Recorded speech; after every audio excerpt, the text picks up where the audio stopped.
ये कहानी शुरू होती है ओक्लाहोमा शहर से। यहाँ पर मिस्टर एगोन गाड़ी से अपने घर की तरफ जा रहे होते हैं। तभी उनके घर के पास उनकी गाड़ी पलट जाती है। मिस्टर एगोन जल्दी से अपने घर की तरफ भागते हैं और घोस्ट पकड़ने वाली मशीन को जल्दी से ऑन कर देते हैं, लेकिन मशीन खराब हो जाती है। मिस्टर एगोन के पास एक और घोस्ट पकड़ने वाली मशीन होती है, ये उसी जल्दी से ऑन कर देते हैं, लेकिन तभी एक घोस्ट आकर मिस्टर एगोन को मार देता है। और इसके बाद हम देखते हैं घोस्ट मशीन की लाइट अभी भी जल रही होती है, मतलब घोस्ट अभी भी यहीं पे है। और फिर हम देखते हैं डॉक्टर एगोन की बेटी केली अपने बच्चों के साथ एक किराए के घर पे रहती है। घर का मालिक केली से किराया मांगने आता है। केली घर के मालिक से कहती है, मुझे थोड़ा और वक्त दे दो, मैं किराया जल्द दे दूंगी। लेकिन घर का मालिक केली को घर खाली करने के लिए कहता है। केली अपने दोनों बच्चे ट्रेवर और फेबी को लेकर अपने डैड के घर चली जाती है। यह घर शहर से काफी दूर होता है। यहाँ पर अक्सर भूकंप के झटके भी आते रहते हैं। इस घर को ट्रेवर देखकर कहता है, ये तो भूत बंगला लगता है। और फिर ये लोग बाहर खाना खाने के लिए जाते हैं। वहीं पर रेस्टोरेंट में ट्रेवर को लकी नाम की लड़की मिलती है। ट्रेवर रेस्टोरेंट में काम मांगता है। ट्रेवर को वहाँ पर काम मिल जाता है। केली यहाँ पर अपने डैड के बारे में पूछती है, लेकिन एक लेडी कहती है मिस्टर एगोन को यहाँ पर कोई नहीं जानता। फिर ये लोग घर आ जाते हैं और रात में हम देखते हैं मिस्टर एगोन की घोस्ट वाली मशीन ऑन हो जाती है और वहाँ पर रखा हुआ चेस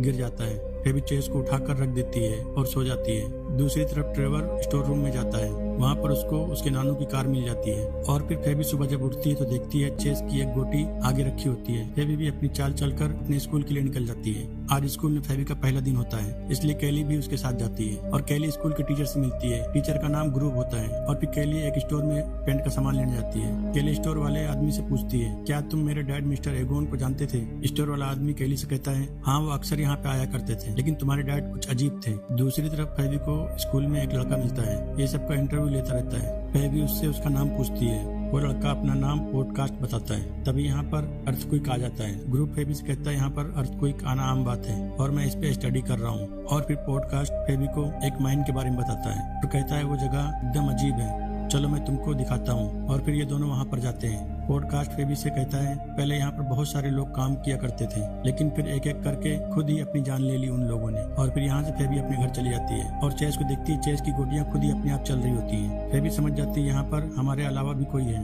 तभी घोस्ट वाली डिवाइस ऑन हो जाती है। फेबी उसको उठा लेती है और फिर डिवाइस फेबी को उस जगह लेकर जाती है जहाँ पर फेबी के ग्रैंडफादर ने एक ट्रैप को छुपा कर रखा होता है। फेबी उसे वहाँ से निकाल लेती है और उसको अपने साथ अगले दिन स्कूल लेकर चली जाती है। ग्रुप इस ट्रैप को देखकर फेबी से कहता है, ये तो घोस्ट पकड़ने वाली मशीन है। और फिर फेबी को एक वीडियो दिखाता है। आज से 30 साल पहले न्यूयॉर्क में भगदड़ मची हुई थी। चारों तरफ घोस्ट ही घोस्ट थे। तब ये डिवाइस बनाई गई थी। पॉडकास्ट कहता है फेबी को ये इसके घर से मिला है। ग्रुप कहता है, चलो इसको खोल कर देखते हैं। और फिर ये लोग ट्रैप में गाड़ी के बैटरी से कनेक्शन करते हैं, लेकिन ट्रैप नहीं खुलता।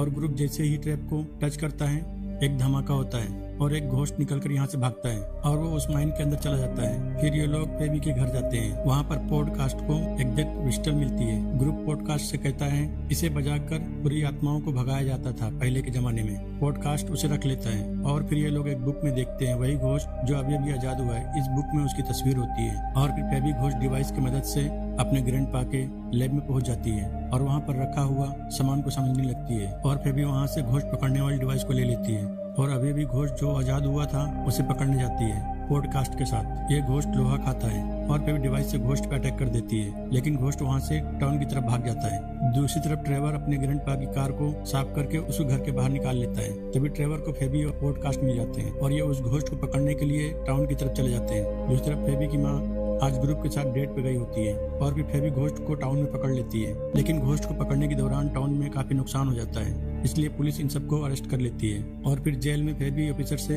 एक कॉल करने के लिए कहती है और अपने ग्रैंडपा के दोस्त ग्रे को कॉल करती है और उनसे कहती है मिस्टर एगोन अब नहीं रहे इस दुनिया में। ग्रे सुनकर बहुत अफसोस करता है। तभी ऑफिसर कॉल कट कर देता है और कहता है टाइम खत्म हो गया।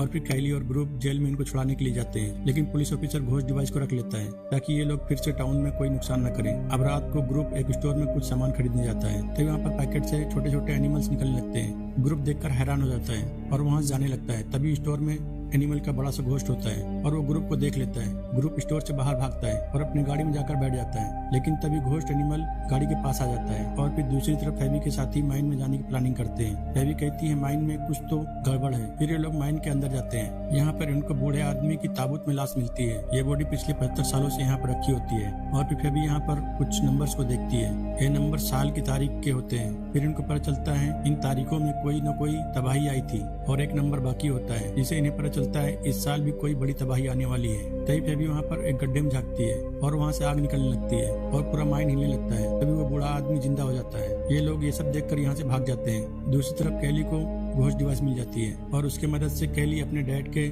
लैब में चली जाती है। वहाँ पर कैली अपनी फोटो देखकर भावुक हो जाती है, क्योंकि कैली सोचती थी कैली के डैड कैली को नहीं चाहते थे। तभी वहाँ पर एक घोस्ट आकर कैली को पकड़ लेता है और फिर फेबी और उसके साथी घर आकर कैली से माइंड के बारे में बताते हैं कि हमारे ग्रैंडपा सही थे, उन्होंने माइंड में घोस्ट को कैद करके रखा था। तभी ये लोग कैली की आंख देखकर डर जाते हैं। कैली के अंदर वही घोस्ट होता है जिसने मिस्टर एगोन को मारा था। कैली इन सबको देखकर यहाँ से भाग जाती है। दूसरी तरफ ग्रुप के अंदर भी घोस्ट होता है और वो माइंड में गोजर घोस्ट को आजाद करने की कोशिश कर रहा होता है। तभी पूरे शहर में अर्थक्वेक आ जाता है। फेबी और उसके साथी मिस्टर एगोन के लैब में जाकर घोस्ट बूस्टर का ड्रेस पहन लेते हैं और जेल जाकर घोस्ट पकड़ने वाली मशीन लोहा खाने वाले घोस्ट की मदद से चुरा लेते हैं और ये लोग यहाँ से सीधे माइन में जाते हैं और ये लोग देखते हैं कैली और ग्रुप दोनों गोजर को आजाद कर देते हैं और पूरे शहर में धीरे धीरे घोस्ट आने लगते हैं। तभी यहाँ पर फेबी पॉडकास्ट से कहती है, मैं गोजर का ध्यान भटकाऊंगी, तुम मॉम के घोस्ट को मशीन में कैद कर लेना। और फेबी गोजर के सामने चली जाती है और उसका ध्यान भटकाने लगती है। पॉडकास्ट कैली के घोस्ट को जल्दी से ट्रैप में कैद कर लेता है, जिससे गोजर की शक्ति कम हो जाती है और ये लोग यहाँ से भाग जाते हैं। ग्रुप के अंदर जो घोस्ट है इनका पीछा करने लगता है। फेबी अपने मॉम से कहती है, ग्रैंडपा का घर एक जाल है जहाँ पर हम गोजर को हरा सकते हैं, इसलिए अपने घर जाते हैं। यहाँ पर इनके पीछे गोजर भी आ जाती है। फेबी अपने मॉम से ट्रैप का बटन दबाने के लिए कहती है और जैसे ही कैली बटन को दबाती है सारी मशीन ऑन हो जाती है, लेकिन गोजर इन मशीनों को खराब कर देती है और ट्रैप में कैद घोस्ट को भी आजाद करके